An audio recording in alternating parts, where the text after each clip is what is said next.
Se couvrir du sang de Jésus n'est pas un acte symbolique ou mystique réservé à quelques initiés. C'est une nécessité vitale pour toute âme qui cherche la réconciliation avec Dieu, la délivrance du mal et la protection spirituelle dans un monde marqué par le péché et la guerre invisible.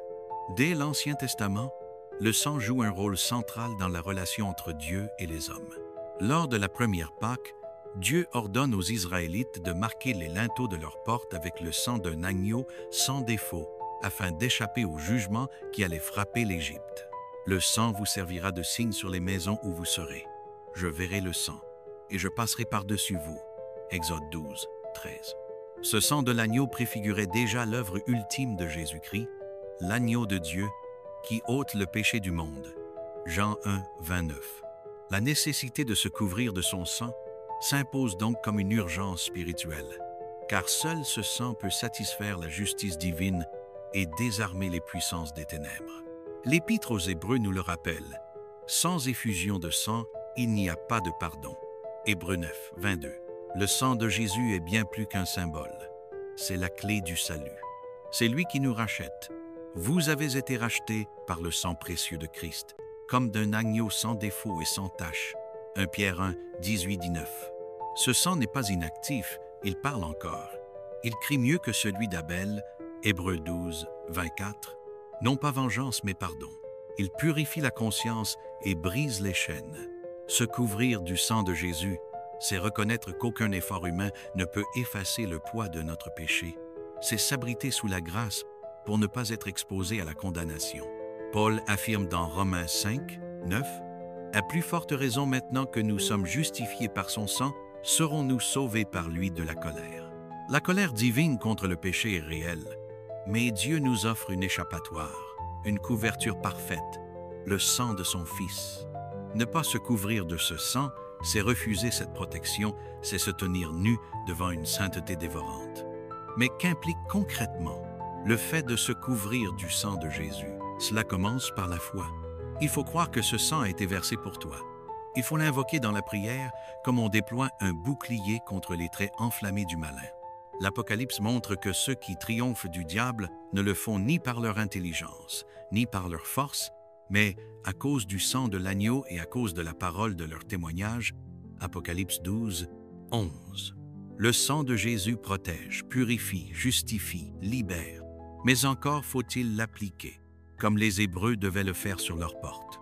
Ce n'est pas une abstraction, c'est une posture spirituelle, un refuge qu'on embrasse chaque jour. Quand la tentation frappe, quand la culpabilité t'envahit, quand la peur t'assaille, couvre-toi du sang de Jésus. Confesse-le, proclame-le, vis sous sa puissance.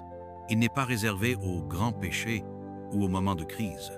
Il est ton manteau quotidien, ton vêtement de justice, ton droit d'accès auprès du Père. Nous avons, au moyen du sang de Jésus, une libre entrée dans le sanctuaire. Hébreux 10, 19. Ce sang ouvre des portes, là où le péché les avait fermées. Il fait tomber les accusations, là où l'ennemi te condamnait. Il restaure, là où le monde t'a brisé. Ne pas se couvrir du sang de Jésus, c'est marcher exposé, s'appuyer sur sa propre droiture, s'avancer dans un champ de bataille sans armure. La croix n'est pas un événement du passé. Elle est une source actuelle de vie, de force et de victoire.